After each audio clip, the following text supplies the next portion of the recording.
You're listening to the Comic Crusaders podcast. I am your host, Al Mega, CEO of Comic Crusaders and Undercover Capes. In this show, I'm sitting down with creators from all walks of life to talk about inspiration, process, the lessons they've learned, and a whole lot more.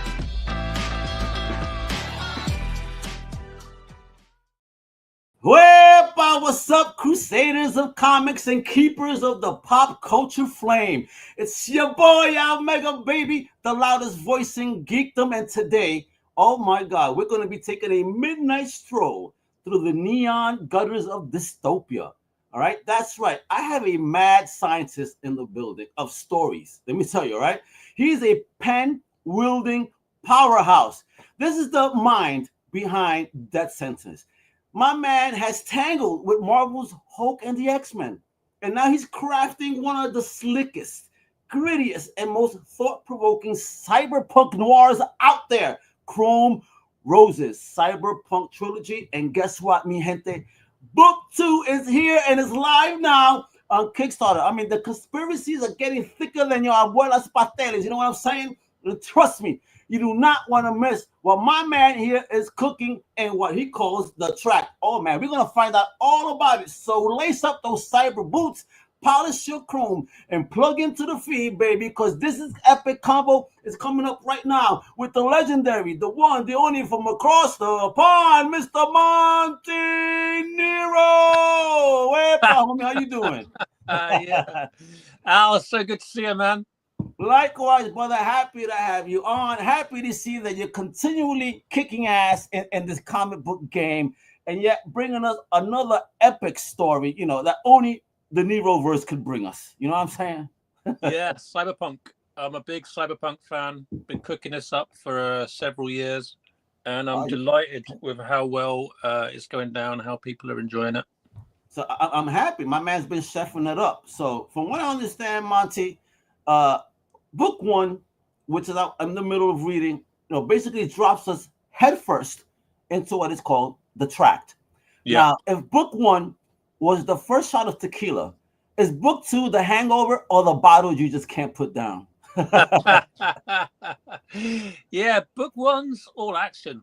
And book 2, you get more into the murder mystery angle and the sort of complexities of how the society works, this kind of sinister future society. It's a little bit different to any cyberpunk book you've read before. It looks a bit different. It's got this really cool monochrome silver, black and white and neon blue, which is the color scheme. And that works really well, kind of like, you know, really sort of fine tunes your senses to read the sort of sequentials. And it's very, very action packed. One of the things I wanted to do in the book was do a lot of incredible visual kind of action with like stunts and like hover bikes and sort of chase sequences and just moving things around the page in ways you haven't seen before. So that certainly was delivered in book 1, and book 2's like building on that. There's a lot of that in book 2, but then there's also a lot more kind of depth and character stuff. All right. So for those that, you know, supported book 1, right, and now they're going to binge, you know, both books back to back, because again, you know, they got to retouch up on the story. Is there going to be a vibe shift that they're going to feel when they crack open book 2, or is it still kind of within the same lane? Yeah, it takes it up a notch. You spend so long imagining the world, and then you're trying to reach for something, this kind of visual style, which is very cool, and the originality of it, and then the sort of just the sheer kind of kinetic action, you know, like Akira, the comic. Oh yeah, sort of like those kind of vibes, but kind of building on it in my own way. And it's just playing to my strengths, because as an artist, there's things I'm good at and things I'm not so good at. But one thing I'm good at is I'm really good at perspective and drawing cities, future cities, and like vehicles and objects, and kind of moving them around. Man, I love this. You're basically good at what most people hate doing. Yeah, you got to play to your strengths, you know. So yeah, one of the aims was for every page to kind of blow you away in some way or other. It does. Either it's like a dizzying, like double page spread, of the city, or it's like something sort of clever that you do with the storytelling panels, or just some sort of iconic kind of figure work or something. Just try and bring something fresh to every page. Dig it. Now, how did you level up the danger and paranoia this time? Like, did you sit there thinking, how can I mess up my characters' lives even more? Yeah, that's the way to approach it. Al, you'd be a great writer. You'd be a great salesman as well. I wish I had you on my Kickstarter. We'd probably sell twice as much. I'll be was the part you mentioned. I'll be pimping you. Hopefully, you have a Kickstarter in the line, and I'll pimp it. Don't you worry. Awesome. So yeah, a lot of the reason why I wanted to do Cyberpunk now was because I think Cyberpunk problems are our problems now, and you just sort of exaggerating them a little bit into the future. So things like the way that like sexual relationships are like all arranged online now for most people. The fact that you have to pay to kind of I'm talk. still learning that. I'm single now. I'm learning this whole new game, bro. I'm a man of the 90s. Stepping into this whole new world. I'm like, what in the hell is this? Yeah. And it's got so like it's hard to sort of go and talk to someone just face to face in the street or in the bar like you used to when we were kids. You're not lying, teenagers. Yeah. So you know, those sort of things. The way that AI means you can't trust what you see anymore. You can't trust what you're hearing. You can't trust what you're looking at. You're constantly asking, is this real or is this not real? These are very cyberpunk problems.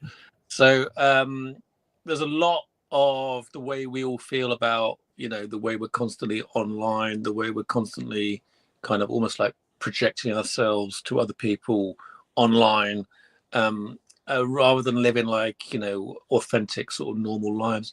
So one of the things the Chrome Roses want to do, which is this anarchist organization of punks in the future, they want to take human kind of experience back to like being like flesh on flesh and sort of like person to person, and they're prepared to blow. You mean like the good old days? Yeah, they're prepared to blow a lot of shit up in order to achieve that. So that's the essential conflict between this future society and their desire. And then it's complicated by the fact that everyone wears these husks, which are basically, if you imagine, like, if you think about the bubble that we're all in on the internet and with our apps and stuff. So the husk is basically a kind of personification of that. It's like an invisible biodermis that everyone wears from birth that kind of controls all their interaction with the internet, and it enhances their emotions and feelings and kind of makes them kind of fake. That's crazy. Yeah. So it also wait. My question here now, though, can they feel within the husk, or they just don't know what that sensation is? Yeah, they feel, but it's all enhanced. So like pleasure is enhanced, and as if you're on drugs 24/7, it just feels that good. yeah. So it's like the way people like have fake teeth and they have like implants and they have sort of plastic surgery, and it kind of like it can change your sort of body shape slightly as well to make you look more attractive. I would be upset in the morning. Yeah, absolutely. So basically, because people have had this since birth, they've got no conception of what they can't really cope with, like real emotions and the sort of the highs and lows of real emotions, or just boredom, or and because there's no boredom, there's no kind of nuance. It's just a constant state of hyper kind of stimulation. So and these husks, they also protect you from viruses. So there's a real public health concern. If people turn off their husks, then they can catch and spread viruses, and so they become like a public health. They're like a danger. They're a danger to the economy because everyone's paying for sex and relationships via their husks, but also they're a danger to like public health. So sure they are. Sure they're a danger. I see what's going on, the shenanigans already. Oh my God. Yeah. So there's like some COVID type stuff in there where people are getting hunted down, and for the protection of the rest of the society. So and I mean, I don't mean to say it like this, but the way I'm hearing it, those husks is almost like having a full body condom on, right? Yeah, there's an element of that. Yeah, definitely. That's in insane. A sexy cyberpunk way. All right, so let me ask you here: Kramm's trench coat, Teal's Punk Fire. Who surprised you more in book 2? The detective with the secrets or the vigilante with no chill? Both. They both develop together. I think one of the things that I always do quite well with my books that work really well in Death Sentence was Death Sentence had 3 characters, and I was constantly cutting between them. And I love that book. The story was intertwined, and you were getting character development and revelations like every. It was really dense. So like every issue, you'd get like a lot of character development and a lot of plot revelations, like every issue, and it was really kinetic and exciting. So that's why I loved it. Yeah, I'm a character person, so you really do know how to world build and make people feel. You know how to do that, Monty, really well. So I appreciate that. Exactly. Yeah. So both characters, they're intertwined through this murder, this 0G weird sex murder that they discover in the first issue, and then initially Kramm is chasing Tio, which is the punk vigilante, as a suspect, but then don't want to give anything away in book 2, but then a lot of crazy shit happens, and they become very intertwined on the case, and they've both got different reasons for working together and wanting to solve it. Well, you know what, this is the question of people's mind now, since you're talking about different sides and all, right? Do you see yourself, Monty, as more in Kramm's world, world weary grind, or you're in Tio's burning all down energy? Yeah, that's a good question. I guess again, it's like it's 2 sides of a character. So sometimes I feel like Kramm, and sometimes I feel like Tio, and so you get to express both those kind of emotions and both those points of view. Kramm, you see Kramm, he's got that classic kind of like detective kind of trench coat, like big gun, kind of imposing kind of masculine figure. Yeah. And Tio's very feminine, and she's got all the cyber enhancements like the cyber arm and the cyber visor and all this kind of like stuff. So Kramm is he's completely isolated from the society. So his coat is actually a sort of living bit of biotech. So it's not just a coat; it kind of protects him, and it sort of protects him from gunfire. It protects him from sort of viruses. He can sort of use it's alive in a sense, Yeah, it's like alive. It analyzes, like one of the early scenes. He sort of takes out this victim's eyeball, and then he kind of like puts it in his coat, and then the coat starts analyzing it. What the heck? Yeah, it's like having a robotic symbiotic cape that belongs to Doctor Strange or some shit. Jesus. And there's lots of cool ideas, isn't it? So I really like the 80s vibe of Cyberpunk, and the way that everything kind of looks quite chunky, like a sort of 80s kind of video console or computer game. And there's lots of cables everywhere, which I think is one of the really cool things about Cyberpunk. These kids have no idea about the massive cables anymore. Yeah, the wireless technology, darn kids. Late 70s, early 80s kind of vibe. And then to make it original, I've added all this kind of biotech elements. So it's kind of combined with the fact that this is all biologically alive. So and there's this kind of like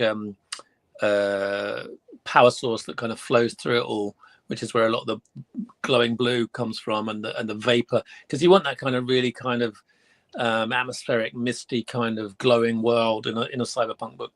So it's coming up for reasons why all these kind of living kind of cables or tendrils kind of exist, and how they all work and how that all feeds into the power source for the city. There's loads of world building and stuff that's really kind of fun, that kind of it just emerges issue by issue. Oh, I don't ram it down your throat in the first issue. It kind of comes out each book. I know that's the storyline, though. You like to world build, but take your time. But we still get a lot of fun stuff within you taking your time and your patience. And again, I think you're one of the most unique writers out there, and I really do like your work. I'm a fan, I'll be honest. So, but no, and talking about stuff like that in the world, right? If the Tract had Yelp reviews, what 1-star nightmare spot are we visiting in book 2? Right. Well, there's a really cool kind of action sequence that setting in the spaceport where there's all these kind of like massive kind of astral engines that kind of fire up while they're kind of chasing each other around on hover bikes. That's pretty cool. But then there's also this kind of massive power source, which is like it's called a quantum engine. So this is actually based on real science, right? So what they've done is they've managed. I don't know if you know about quantum entanglement, but it's where you can basically move a quantum particle here, and it moves a quantum particle on like the other side of the universe, like you're talking about the experiments in the Hadron Collider and all that type of stuff. No, even crazier. Similar. So it's like hundreds of light years away. You can manipulate a quantum particle, and it'll have a mirrored effect 100 light years away. And what they've managed to do is they've managed to take energy from a particle 100 light years away, and then transfer it to a neighboring particle here that's like a battery. So you've actually taken energy from the other side of the universe and like stored it in a quantum particle. And it's on a very, very small scale, right? So it's kind of practically useless at this point.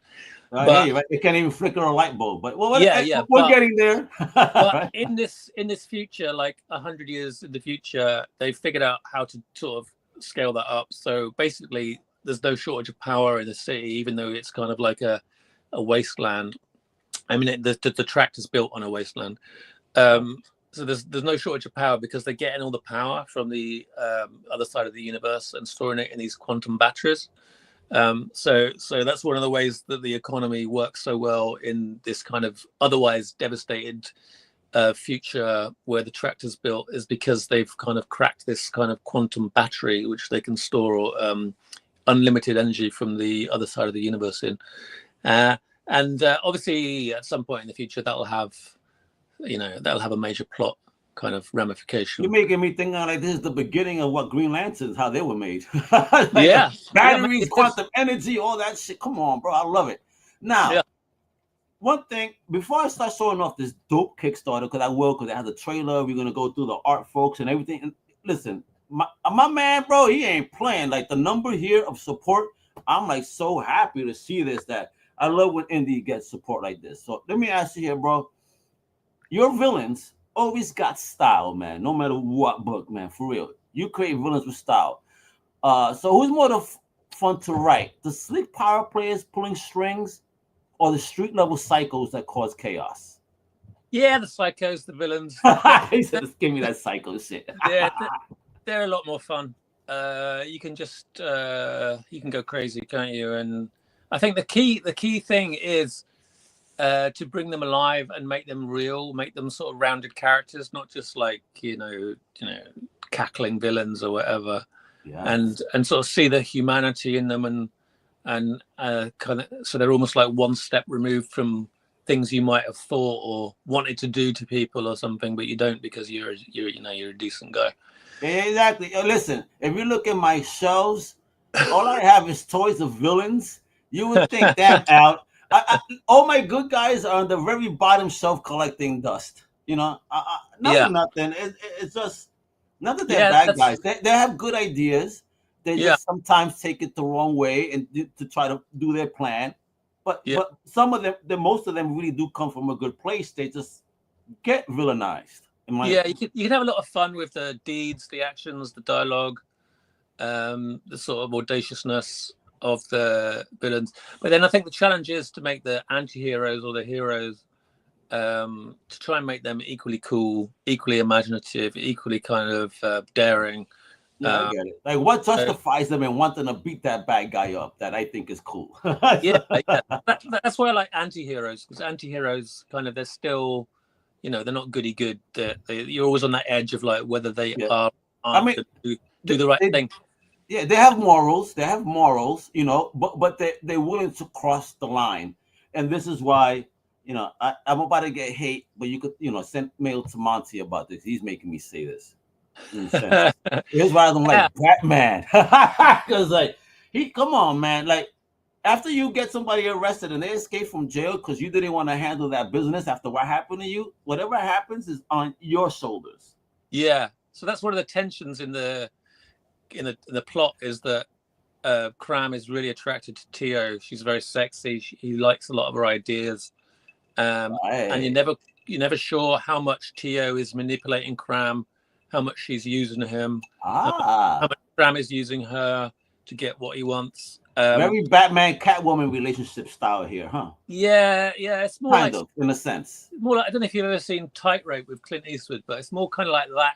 Yes, yo, bro, Clint, a legend. You know, happy retirement, Clint. That kind of vibe, sort of like quite dark and twisted, and kind of like edgy kind of relationship. You're not quite sure what's going on. Who's on the side of the angels and who's on the side of the devil. Just as in real life, mi gente. You know, talking about it, y'all. I think we've been teasing enough. Look at this. We have only 5 days to go, mi gente. All right. So I know some of y'all have been paid and some of y'all are getting paid. So lay out this check today, because folks, 464 backers. Yo, very much thank you. My man was only looking for a goal of $5,381. And as of today, my people, my man is at 29,233. Oh, wepa! Bro, congrats. I'm so happy when I get to see indie projects like this just kick, and especially from awesome creators like yourself, man, that you put in your work, and now you're putting your stuff out there that's yours, your IPs, and I love seeing it. So folks, before we move any further, Monty, let me show off this trailer, and we're going to keep jumping into what everything Chrome Roses is. Bet? Amazing.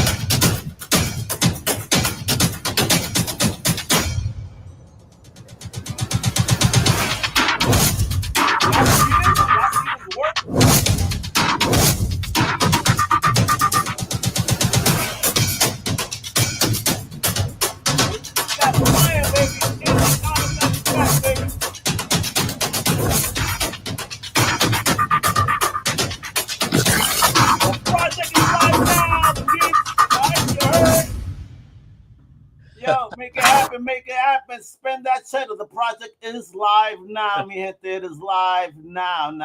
So, all right, you saw this already. It is fully funded. Yo, Monty, man. Jesus Christ, that artwork looks effing amazing, bro. And just look at this. Look how sexy that collection there looks. Jesus, you want one of each, folks. I know you do. Yeah, I've got the platinum book, which is the ultimate. That was the original vision for it. It's kind of like, it's all silver, black, and blue.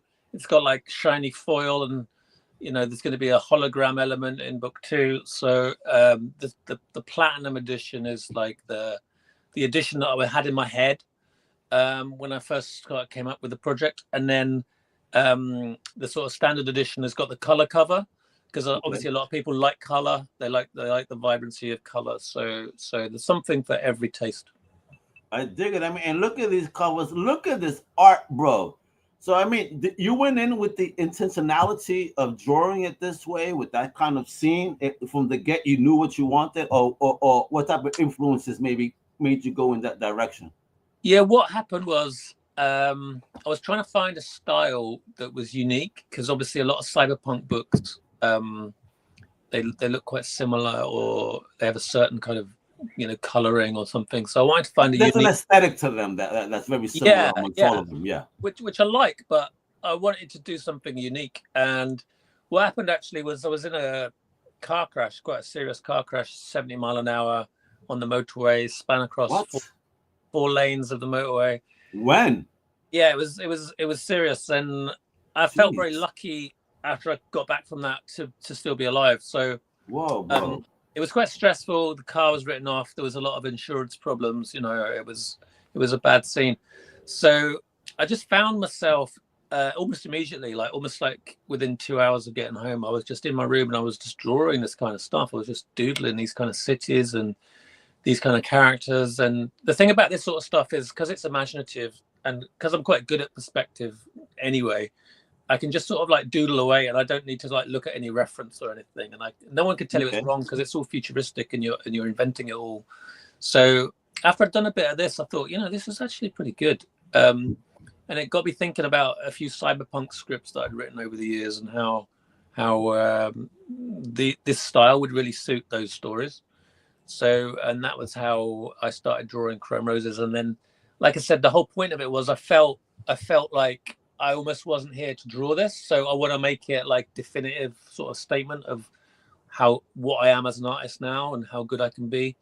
So I really put a lot into it, and I was drawing it for a year before I even took it to Kickstarter or showed it to anybody, because I wanted to be sure that I had something really, really kind of special.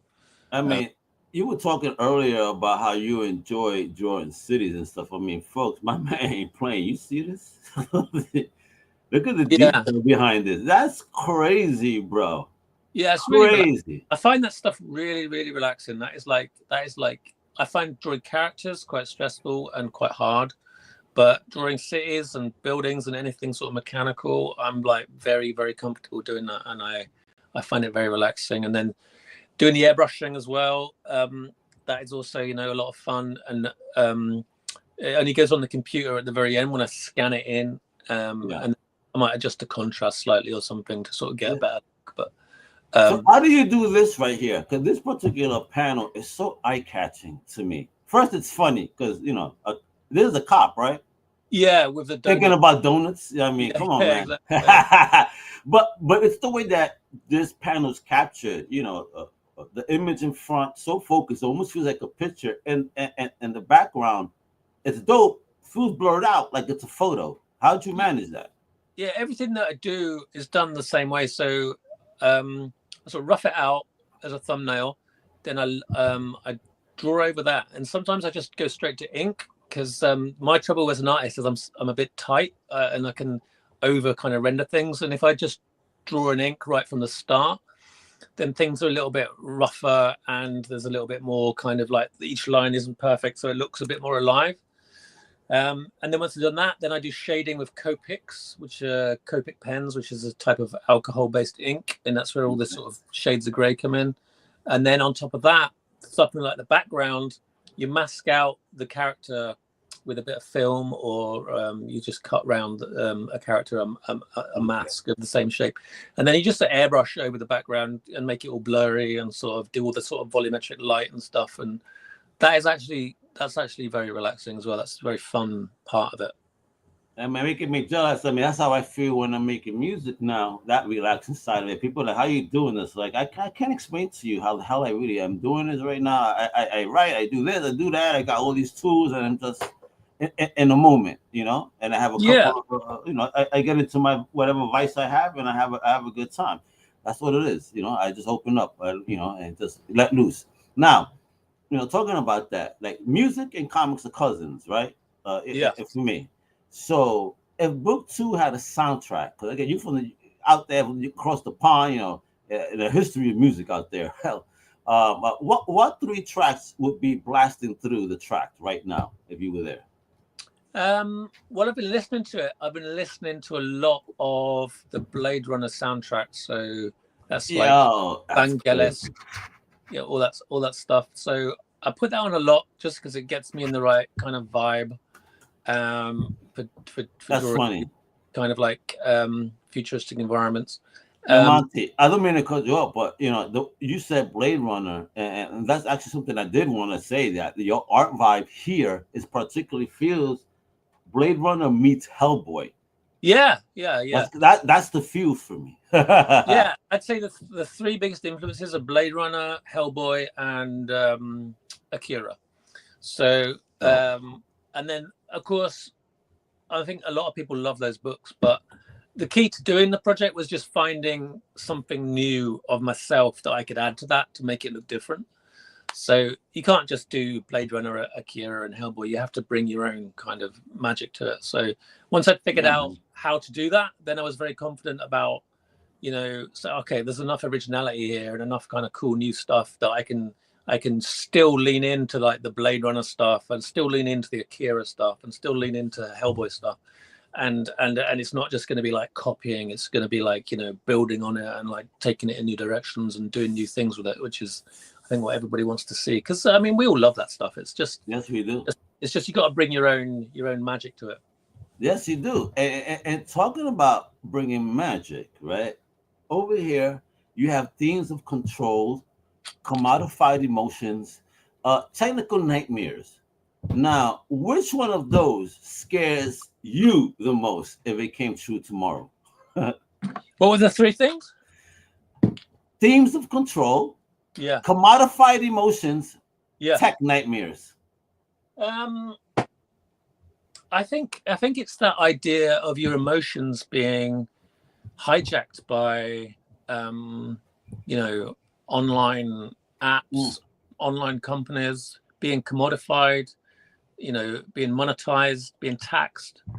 I think your relationships, your emotions, your right as a human being to talk to people, to kind of express yourself, to just be who you are, you know, without having to sort of pay other people for the privilege of expressing yourself, which is the way the internet's going. Social media started off as this very positive, free thing, and it's just been increasingly commodified, where now it's like, oh yeah, we won't show your stuff, we won't show what you're saying, we won't show what you're making. Oh yeah, you're not lying, for real. I mean, all I see is wonderful, beautiful art sometimes, and it's crazy what I see. You know, pre-Elon, post-Elon, and ownership. It's like, wow. It really, like, prior I was doing really good on X, like, you know, like, and then like all of a sudden this guy takes over. It's like, it's the same people still on, no one's unfollowed, but yet the whole algorithm just changed, and it's so it's like, what, you know, what am I doing for you type shit. What is this? So now it's just becoming this monopoly where they're just trying to monetize and sort of price gouge and sort of like force us to cough up, to pay for the privilege of sort of being in these posting. Monty, give me $100 for one post. All right, I got you. So I have fuck all to do with it. I mean, I just I love it. My man, I just don't play that game. This is why I mess with my man right here. That's why it's good to do like your own thing. That's why I like to make my own comics, because you know, you're in control of your own destiny to a certain extent. And that's why I really value my readers and the people that are backing my work, because you know, we share a sort of vision of how, you know, comics should be, and how sort of the world should be, and it's just a really nice community. You know what I mean? That's what it's about. It's about connecting with people and sharing the things that you love. Yes. So, book 2, the way that I'm hearing it, kind of feels like an Empire Strikes Back of the trilogy, right? So do you embrace that darker middle chapter vibe or flip it on its head?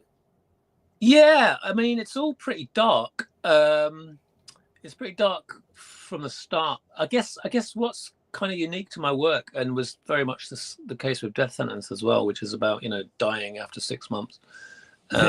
Is I love that story. I also somehow managed to make this stuff quite funny. And then a lot of people have said, when they've fed back to me, I got some really good feedback on the first book, but a lot of people said they were surprised how funny it was. It's like darkly funny, you know, it's like blackly funny, but it's funny and it makes you laugh, because it's kind of like a satirical take on a lot of things that are happening to us now and that piss us off now. So you're saying it wouldn't be funny if it was in the 80s? yeah, totally. So I think that tone where you can make something funny, but it doesn't undermine or kind of like, you know, everything that happens is still very dark and very serious and very dramatic. And I think it comes from the fact that the characters are reacting in that situation how you and I might react, you know. So we might hate something, but we might also take the piss out of it. So as long as the sort of character is kind of still within character and within the context of the scene, then you can do, like, you know, make people laugh, but it doesn't become a comedy. It just becomes like blackly satirical and like, you know, it's sort of powerful stuff. I dig it. Now, I need to know this. Is there any scene in book 2 that you think will make readers throw the book across the room and shout, "What? Monty. Yeah. There's a scene pretty early on because I worked out the plot, and there's a sort of twist that comes. Well, there's two twists, but there's one twist. There's one twist that happens that was supposed to be the ending of book one originally. Okay. But then what I realized was just because I was doing so much kind of really cool action and visual stuff that I didn't want to like cram the art into a smaller space. As you can see, the art having space to breathe and be kind of really dramatic is one of the cool things about the book. So yeah. So the ending to book one is really satisfying, but it wasn't the original ending that I had in my head because that actually happens quite quickly, sort of within 10 pages of book two starting. There's this sort of twist, and then it involves like a new character and sort of like turning things on its head, and then there's also like a big twist at the end of book two, which again sort of like turns hooking us to book three. Oh my god! It turns the whole premise on its head and gets you really sort of jazzed for book three. So yeah, those kind of plot points I always work those in right from the beginning. I mean, I'm a writer first, and then I handle the art. So that page. You're also a fisherman, though. Yeah. That page there's already sold. I sold that last week. But I don't blame them because you were talking about how you enjoy doing perspective, and this is one of those pages. It almost makes you feel like you can almost reach into the page and grab something. You are really good at this shit, bro. You're not playing. Yeah. I love drawing that kind of thing, and wow. Folks, let me just move this because I just realized what's happening on the page, and maybe, ouch. Y'all find out real soon. Don't you worry. Yeah, so those kind of visuals is like one of the points of doing the book is to just make kind of cool visual shit happen, and like people seem to be really into it. So it's great to find that. Because this is comic books, you know. It feels very Kirby-ish with his old school schemes, and like in this panel here. This reminds me almost like when we saw the New Gods first come up in their technology, you know? Yeah, man. You're onto something here, but then your characters, wow, they look dope. Look how dynamic, and then your panel work. I mean, you're doing even the lettering, bro. You're doing everything. Yeah, I do everything. Yeah, so. Gee, bro, yo, one man shop. You know, where's your hat rack? Do you have a hat rack? Geez, bro, amazing. It is tiring sometimes doing everything, but it's worth it because if you're in control of the images, the script, and the words, you can really make things dynamic. You know, because you make sure everything's in the right balance, everything's in the right place. I feel you. You want to complement everything you're doing, every part of it, whether it's the lettering, the artistry, the placement, the panels, and I dig it. I like this exchange here, for example. You got two panels, but the middle one's not really a panel. It's just an action, and you kind of imagine in your head already what's popping. I love this. This is the type of shit that makes these comic books so cinematic for me. I have a good imagination, so for me, when y'all draw like this, I actually could visualize and see the movement. Yeah, that was actually the first page that I drew. Really? So, yeah, it's in the middle of book one, but I knew I wanted because I was still trying to. I'd done a couple of like concepts and character designs and stuff, so I knew the style of the art, but I wanted to like do a page and like really define. Okay, this is the kind of action and energy and kind of style that I wanted to do in the book. So that was the first page that I did, and when I did it, I was pretty happy. I mean, but I thought like, oh yeah, I'll be able to do much better than this as I go on. But I was pretty happy with that page, and it's kind of I think it's still one of the best pages in the book, I think. And then look at that dope ass cover right here. So let's get into it, folks. There's available rewards. So here it's in pounds, folks, but it also has a semi-translation, with an about. All right. Yeah. So you get support for about $2 to £1. Show some love, you know what I mean, because you just don't need that buck, and that's fine. But if you guys want to get involved for about $10 American, £7, out there, it's pounds or what is it? Is it pounds? Still? Yeah, the other thing is Or euro? What is that? I've got like a warehouse in Texas that I've had for the last 6 years. So I rent part of a warehouse in Texas, and it's got a stock of all my books. So So you got my see my U.S. folks right here. You don't even got to worry about that. American distribution right here. My man prepared. So listen, Digital Chrome Rose books to about $10. How many pages is this, baby? Each book is 52 to 64 pages long. Oh, oof, beautiful, beautiful. And listen, and no ads, unlike the other people that charge even more for those type of pages. I mean, let's get it. I mean, Atlas, beautiful, independent artwork, yo. And over here, Digital Corrosions books 1 and 2 for 18. He ain't playing. He getting it out. Oh man. So are these first prints, second prints? Do you have what's going on? These are all the first editions. You get the first edition. Still, okay. You get like the exclusive rewards. You get like art prints, heavyweight art prints.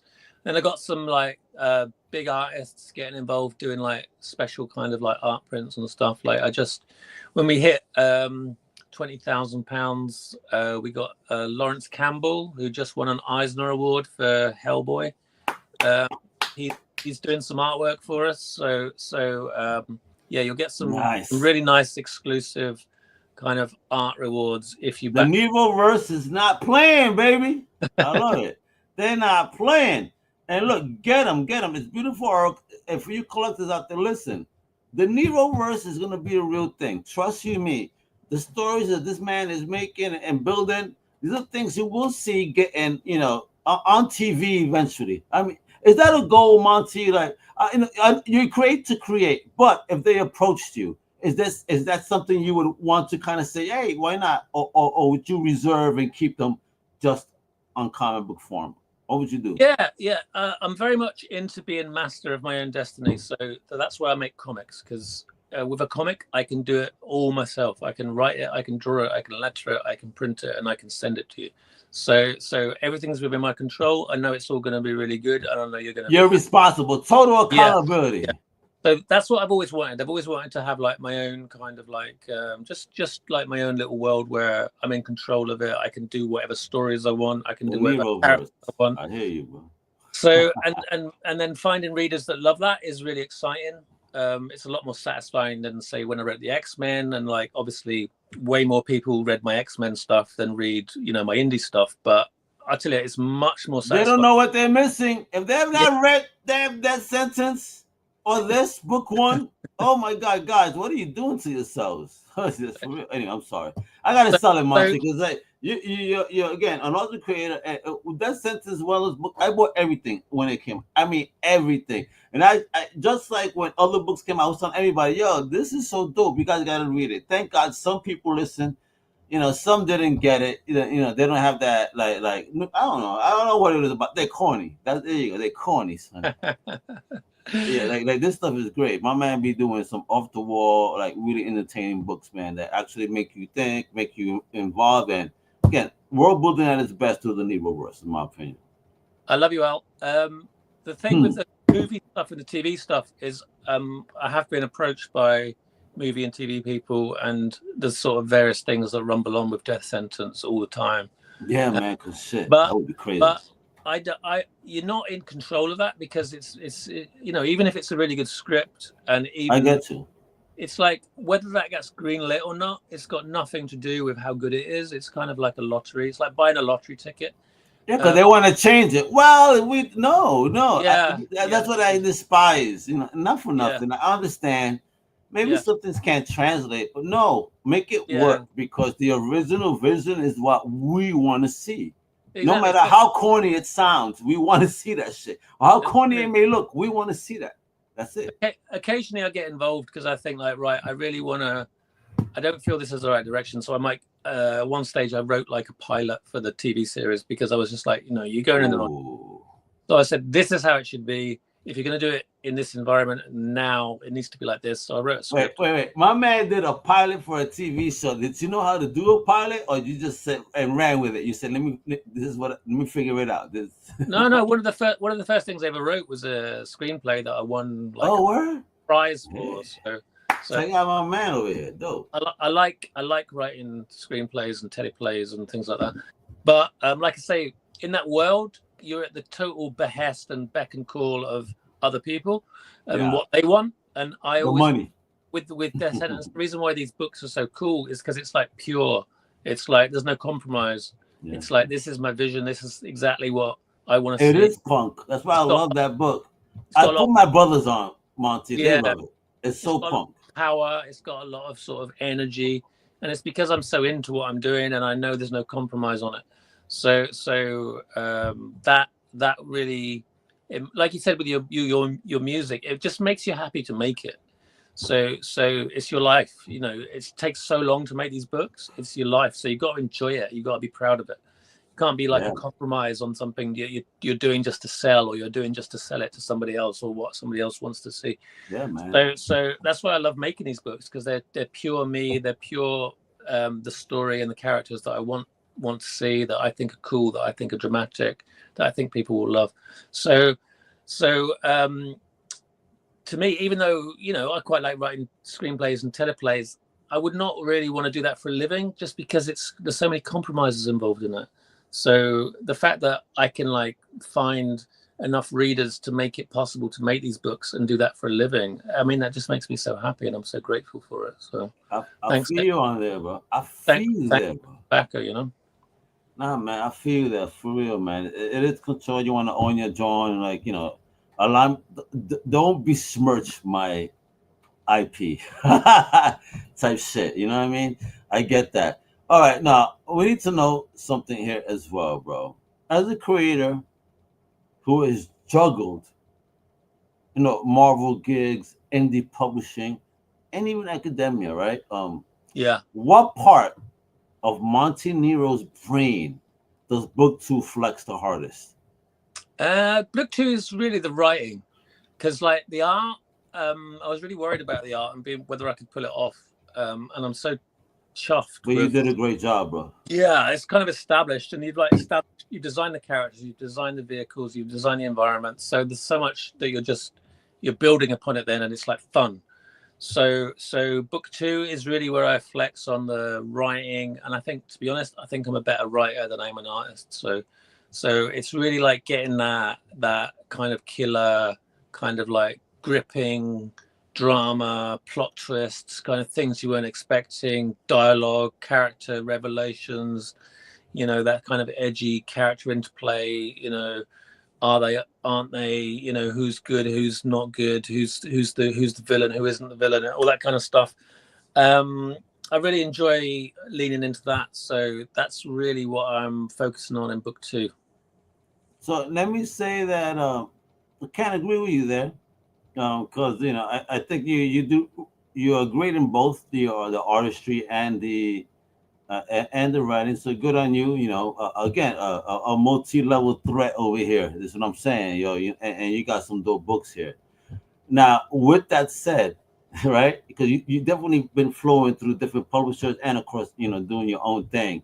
Would you say that there is a signature move that shows up in every project, no matter the publisher? You know, the Monty Nero stamp. That's a good question. Yeah, I'd say probably with me more than anybody, it's that that darkness, that sort of like the kind of like black kind of like evil situation that the characters are in, and yet it's still somehow funny and kind of uplifting. I don't know how that fucking works. It's sort of it comes from deep within me. I think it's because, you know, if you really put me up against the wall, I'd say, like, you know, life is ridiculous. Our position as human beings on this kind of like this little ball of rock that's like floating through the universe, that we're only alive for sort of like 90 years if we're lucky. It's kind of like it's completely ridiculous situation. So, and it's pretty depressing, the fact that we're all going to die, you know, and we've got no sort of like, we've got so little control over our own destinies with everything that goes on in the world, you know. And yet I still remain very optimistic. I still remain very happy. I still laugh at stuff all the time. and I wish too. everybody around me shares that kind of vision. So I think that kind of darkness with black humor kind of like comes from very deep within inside me, I think. No man, there we go. But folks, so that was deep. But we got to keep over here talking stuff right now. You know, before the time was out. I don't want to keep Monty too long because my man got to keep writing and making the next chapter. Make sure that's finished off, and then the next project he got to do. Because my man busy. So listen, you got a giant size cyberpunk broadsheet. 20 pounds. That's $27. What do you mean broadsheet? What are we talking about here? Oh, it's massive, man. It's over 1 meter high. It's so cool. Because what happened was I went to a Comic Con and I wanted to have like a special for the con. So I printed up about sort of 20 of these like newspaper sized versions of the comic. Because obviously you've seen the art, you know, the art's kind of got these dizzying perspectives and there's a lot of detail in it.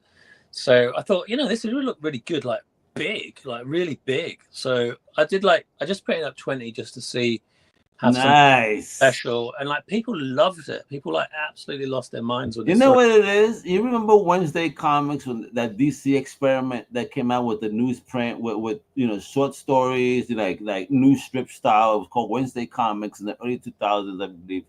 I had almost the whole run. It was pretty cool, and people now are nostalgic for that. And I think that you know, and again, how did 2000 AD even start? It was on the newsprint type paper, even the fucking covers. So, like, yeah, I think that people and this new generation are just hungry for something that feels different again, or something, you know, something old that feels fresh again. And I would love to see more comics in this perspective. It would be so much fun. Now, the really fun part is how will these speculators try to keep them in mint condition? Yeah. I think it's a really fun version of like the comic because when, like I said, when people saw it, they really loved it, and because it's just so big and you can really sort of dive into the artwork. So I thought, like, yeah, I'll do like a special broadsheet edition, and it's something I wanna have. It's a great way as well, like to like just display the pages because they're so big. Bro, I got an idea for you. Yeah. So, and also the fact that I like the impermanence of kind of comics and the fact that you have to sort of look after them. So having a version that is literally like a newspaper style. I mean, the printing is way better than the old, like old style. Absolutely. Yeah, like really nice printing. It's almost like better than having the original artwork, because you see like all the line work and you see it's like really. Like, you know, you can almost see how I drew it, you know. So, bro, you need to make treasury editions too. How about that? Because I have a whole bunch on my wall of the treasury, you know, things that I saw as a child. Like, bro, you should make a treasury edition and make that limited, a nice oversized, you know, but real comic book, not newsprint, you know, nice cover, but newsprint interior. Think that. Give it that old vibe. Oh my god! With this, that's totally punk. Because the books themselves, I mean, the books themselves are really lovely books. They're like, you know, perfect binding and, you know, really lovely covers and really durable, and, you know, they've got all these kind of like foil kind of effects on them and stuff. So they look like really they'll stand the test of time, because I always like to put something on my bookshelf where it's going to last. But I really also like, that's why I did this broadsheet, is because I really like just like the old style comics that were really like disposable, and I like the massive size of it. I mean, there's a reason. I hate the word they were disposable. Not really, but yeah, exactly. So you had to look after them, right? You had to sort of, you know, you'd keep them in a pile under your bed and hope mom don't throw them away. So, So, yo, bro, I gotta ask you about this though. I know you're talking about this, but I don't want to keep you too long, because this is a beautiful thing. For about $49 American, 8 digital books, over 600 pages. All right, folks, I'm gonna repeat that. Compendiums go for $100 easy with this many pages. 120 to be honest. Yeah. My man got 600 pages of story for about 49 USD, 36 pounds. Yo, Yeah, bro, are you crazy? This is like crack right here. Are you just trying to hook us? there's some good. There's some good value. There's good value on There's the. great value in here. What are you talking about? Yeah, Shit. you can pick up the comic for seven quid. So you know if you get digital, and then it goes right up to I think the highest tier is like £555. So there's Yeah, my man killing it. something for everybody, you know. And I always try and have something every Kickstarter that just rewards my like regular backers, my early backers, with some like really good value. So it's like seriously just like giving them money off. I So need to back this, and I need to get that hardcover. One of my favorite stories. Listen, I have two favorite stories, that are modern. Punk Rock Jesus by Sean G. Murphy and Death Sentence. When I speak to people about what are my favorite modern comics, it's those two. Read those. It's not your traditional stuff, and that's why it'll flip you in your head and make you see how different comics could be, how fun the stories could be, how deep and engaging they can be outside of the superhero universe. Everybody conflates comic books with superheroes. They're like, nah, man, it's so fucking much more than that. And yeah, here's two different stories. Not I'm not bullshitting Monty. I mean it. I always say, Punk Rock Jesus, Death Sentence. Check out those two. So different that it'll blow your mind. that's awesome, Al. I hope you Yeah, like man. Chrome Roses as much. Well, I'm in the midst of it. I'm digging into what's popping. I'm already loving the artistry and getting to know the characters, and I definitely will be reviewing this myself because I have to. Because again, I dig what you do. But folks, look at this. You got platinum upgrades for 70 pounds, and that, about 95 American for about 115 American. You get 4 graphic novels. All right. And what we're talking about is that sentence, what was it? Book two hardbacks. Oh my God. There's a book 2, 3, Liberty, six, Chrome Roses, of course, 630 pages. Jesus. You hear that number? And hardback? That is self porn, folks. Self porn. You hear me? To put on yourself. There's only 3 left. And So, then jump on it right now. And I love that people are jumping out. They know the value. They know what's popping. shipping They is know. cheap as well because it comes from Texas. So shipping is good from into America. It's really good value. Yeah, you heard that? And then you got the platinum graphics of about $1.50, just about a whole clean sweep. Get everything, baby, everything right there. Oh wait, your Monty, yeah. Do you have any of the books on hand right there? I've got my art book. So the art book, Little Deaths 2, that is got some of the character designs for Okay. Chrome Roses. And then it's got like some stuff about all the materials I use and my techniques and stuff. So you can get Little Deaths 2 as a add-on if you order anything on the page. Folks, you see this though? We only got 5 days left. Do you see this? That goes that art book. Look at that. Yo, that shit is sick, bro. Look at that cover. Bro, man, you ever thought about doing tattoo art too, bro? Yeah, I love tattoo art. Yeah, that's where I gave all the Death Sentence characters like really detailed tattoos because back then characters in comics didn't really have tattoos. So now it's like very common with the whole DC universe and the Harley Quinn tattoo kind of Well, you character. know what's funny though? They had a character, Tattoo Man, even before all that, that his tattoos became alive. So, he's an OG character, Tattoo Man. So I like to see, yeah, that's cool. I think that's also a cool power. Whatever you tattoo until yourself will come alive. So I have my comic Crusader shield. So watch out. I got a shield like Captain America. I'll be tossing that shit. All right.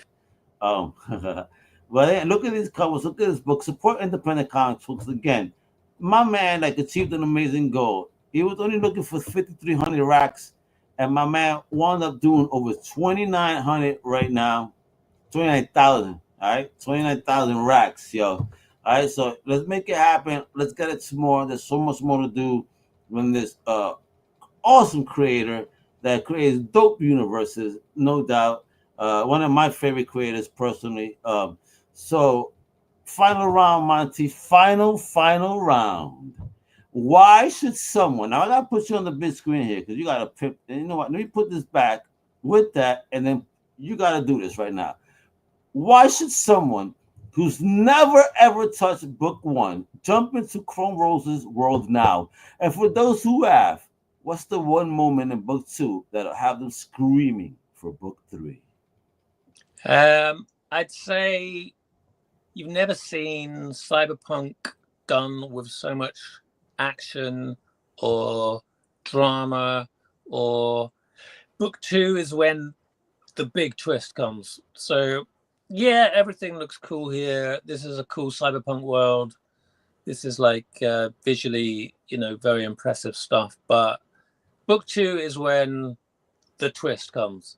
And I didn't want to talk too much about the twist in book 1 because, you don't want anyone to beat you to it or get ahead of you. So yeah, book 2 is where shit really gets real.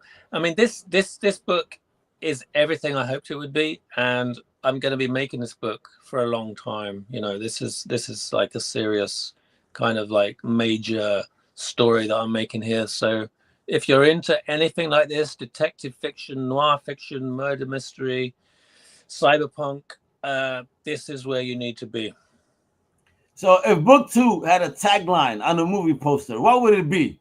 Go. Yeah, the Empire Strikes Back. That's definitely the vibe. My man ain't playing. Get it done, folks. Look, the link, I've been showing it below. It's also in the show notes. It's going to be in the website show notes, of course. Back Chrome Roses Cyberpunk Trilogy Book 2 right now, live on Kickstarter. 5 more days to go. MontyNero.com, Chrome-Roses. Oíste, mi gente. Get it done. And of course, stay up to date on everything in the Neroverse very easily. All you got to do is find my homie on Instagram at Monty Nero, or also on Threads at the very same Monty Nero, MontyNero. All right. So, Monty, any last words for the fans out there? Oh, I love my fans. I love my readers. I'm so grateful for everybody that backs this book. It's so cool, and it's great to see you again, Al. You're the man. I know. I appreciate you, man. I appreciate everyone like you that keeps coming onto the platform. And, let's celebrate comics, let's celebrate independent creators, because you guys are the future. You're not going to be indie for too long. I mean, you've navigated the plane between mainstream and indie, but we see where your passion is at, and we appreciate you. This is why I'm a fan, and I think everybody else is. So make sure you support the book. The links are below. Hasta la próxima, gente. You know what it is. Follow everything Comic Crusaders, or even me, the real Al Mega. And guess what? If you like music, Big Wepa Music Studios. That's right, baby. I'm making music, hip hop, some fun stuff, some geeky shit. But that's really cool. Check it out. Hasta la próxima. Wepa! Thank you for listening to the Comic Crusaders podcast. If you like the content, please subscribe and turn on notifications. Also, please visit comiccrusaders.com and our extended podcast family over at undercovercapes.com. And also, make sure to download the Comic Crusaders app on the Google Play Store today.